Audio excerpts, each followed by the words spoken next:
मैदान सज चुका है, योद्धा भी तैयार हैं। अब बस इंतजार है तो शंखनाद का। बात कर्नाटक विधानसभा चुनाव की हो रही है। 10 मई को वोटिंग होने वाली है। 13 मई को चुनाव का रिजल्ट आएगा। सत्ताधारी बीजेपी और विपक्ष आमने सामने है। दोनों के लिए इन चुनावों को जीतना नाक की बात बनी हुई है, मगर रास्ता आसान नहीं है। इसलिए पार्टियां अपने दांव पेच खेल रही हैं। कांग्रेस यहाँ पर अंतर्कलह से जूझ रही है। बीजेपी में कुछ नेता बगावत पर उतारू हैं। अब एनसीपी भी यहाँ पर चुनाव लड़ने जा रही है। कर्नाटक में अगले महीने होने वाले विधानसभा चुनाव को लेकर तैयारियां जोर शोर पर है। ओपिनियन पोल में तरह तरह की अटकलें लगाई जा रही है। ओपिनियन पोल में किसी भी पार्टी को बहुमत मिलता नजर नहीं आ रहा है। एशियानेट जन की बात ओपिनियन पोल के अनुसार कर्नाटक विधानसभा चुनाव में भाजपा और कांग्रेस के बीच कड़ी टक्कर देखने को मिल सकती है।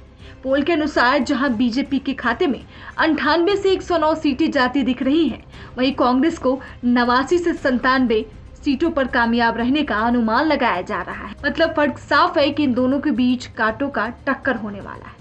इसी बीच एशियानेट जन की बात ने कर्नाटक के आगामी विधानसभा चुनाव को लेकर चुनाव पूर्व पोल जारी किया। सर्वे के नतीजों के मुताबिक चुनाव में किसी भी दल को एक तरफा बहुमत मिलता नजर नहीं आ रहा है।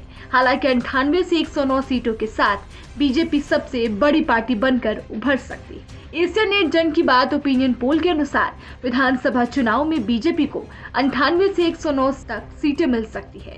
इसके बाद दूसरे नंबर पर कांग्रेस के रहने की संभावना है।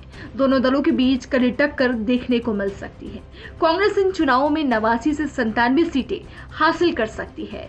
वहीं 25 से 29 सीटों के साथ जेडीएस तीसरे नंबर पर रह सकती है। अन्य दलों की बात करें तो 0 से 1 सीट में संतोष करना पड़ सकता है। कर्नाटक में सरकार बनाने के लिए बहुमत का आंकड़ा 113 सीटें है। सर्वे के मुताबिक कर्नाटक चुनाव में इस बार सत्ता विरोधी लहर उतनी प्रभावी नहीं होगी। बता दें कि कर्नाटक विधानसभा चुनाव 2018 के चुनाव में बीजेपी को कर्नाटक 104 सीटें मिली थी। वहीं कांग्रेस को 81, अन्य को 37 और अन्य को 2 सीटें मिली थी।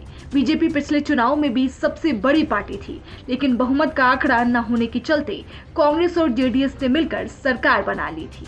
हालांकि विधायकों के दल बदल से 2019 में सरकार गिर गई थी और फिर बीजेपी ने सत्ता में वापसी की थी।